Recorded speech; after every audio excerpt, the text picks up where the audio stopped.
ओम शांति।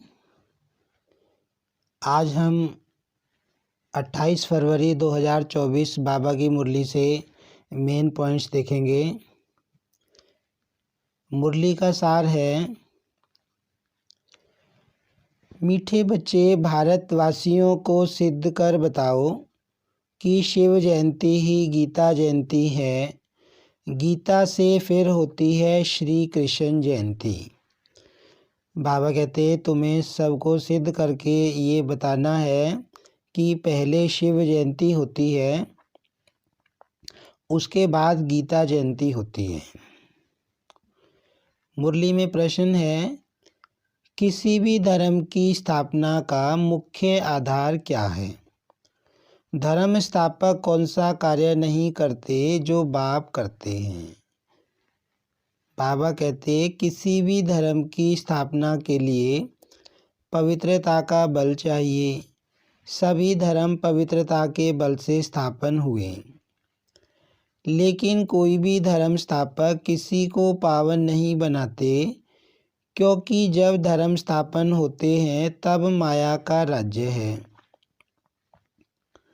सबको पतित बनना ही है, पतितों को पावन बनाना यह बाप का ही काम है।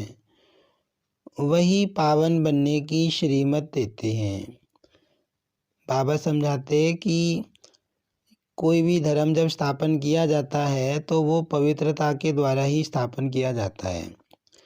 लेकिन बाबा कहते कि जो और धर्म स्थापन होते हैं, जो धर्म गुरु स्थापन करते हैं धर्मों को, उनमें और जो बाबा धर्म स्थापन कर रहे हैं उनमें एक फ़र्क है कि बाबा पतितों को पावन बनाते हैं और वो पतितों को पावन नहीं बनाते, क्योंकि वे माया के राज में आते हैं। विकार, उस समय विकार होते हैं सृष्टि में, वो किसी आत्मा को पावन नहीं बनाते, वो सिर्फ धर्म स्थापन करते हैं।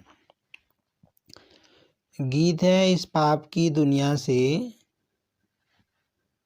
ओम शांति। अब देखते हैं मेन पॉइंट्स।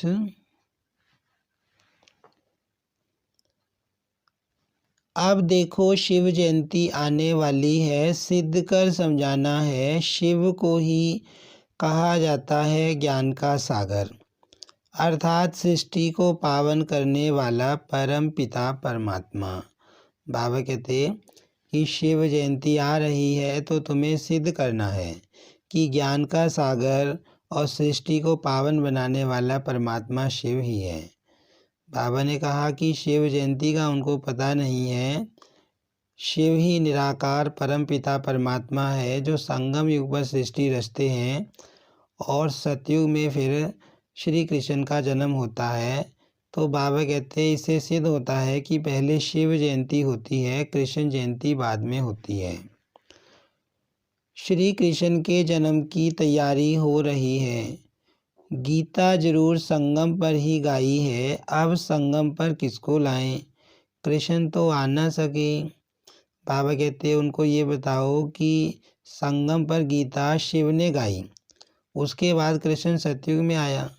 बाबा कहते कृष्ण तो यहाँ नहीं आ सकता, वो तो सतयुग में आता है, वो तो सतयुग का पहला राजकुमार है।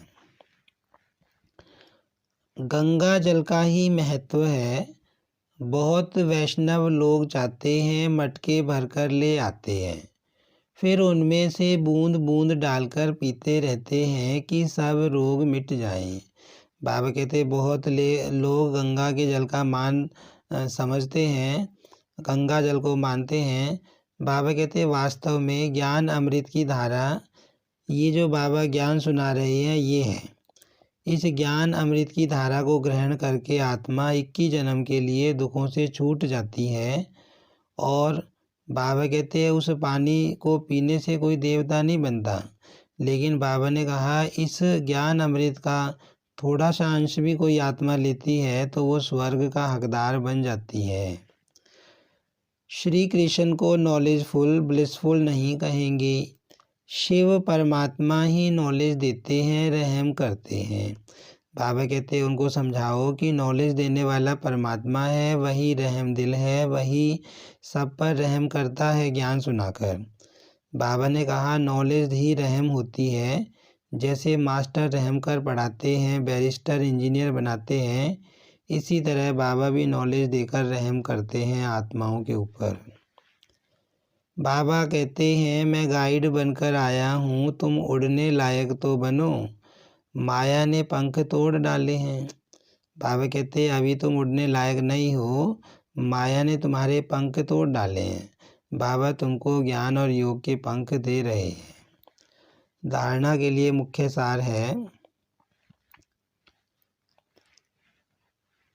ज्ञान अमृत धारा से सबको निरोगी व स्वर्गवासी बनाने की सेवा करनी है। मनुष्यों को देवता बनाना है, बाप समान मास्टर रहम दिल बनना है। बाबा कहते तुम्हें मनुष्य से देवता बनाने की सेवा करनी है। ज्ञान की पराकाष्ठा से बुद्धिवान बन शिव जयंती पर सिद्ध करना है कि शिव जयंती ही गीता जयंती है। गीता ज्ञान से ही श्री कृष्ण का जन्म होता है। बाबा कहते ये तुम्हें सिद्ध करना है कि पहले शिव जयंती होती है। वरदान है, दिनचर्या के हर कर्म में यथार्थ और युक्ति युक्त चलने वाले पूज्य पवित्र आत्मा भव। पूज्य पवित्र आत्मा की निशानी है उनका हर संकल्प, बोल, कर्म और स्वप्न यथार्थ अर्थात युक्ति युक्त होगा।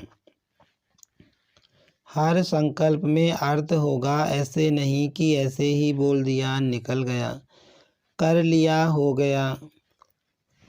पवित्र आत्मा सदा दिनचर्या के हर कर्म में यथार्थ युक्ति युक्त रहती है, इसलिए पूजा भी उनके हर कर्म की होती है, अर्थात पूरे दिनचर्या की होती है। उठने से लेकर सोने तक भिन्न भिन्न कर्म के दर्शन होते हैं। बाबा कहते जो पूज्य आत्मा बनती है, पवित्र आत्मा बनती है, उसके संकल्प, बोल, कर्म सब युक्ति युक्त होते हैं। कोई व्यर्थ बोल भी आत्मा वो नहीं बोलती। इसीलिए बाबा कहते हैं जब उसकी पूजा होती है तो वो भी यथार्थ रीति होती है, उसके हर कर्म की पूजा होती है। जैसे कुछ मंदिर ऐसे होते हैं जहाँ पर मूर्ति की यथार्थ रीति पूजा होती है, तो बाबा कहते हैं वो पूज्य और पवित्र आत्मा जो बनती हैं उनका ही यादगार होता है। मुरली में स्लोगन है, सूर्यवंशी बनना है तो सदा विजयी और एक रस स्थिति बनाओ। आज की मुरली से हम स्वमान लेंगे, मैं परम पवित्र आत्मा हूँ। ओम शांति।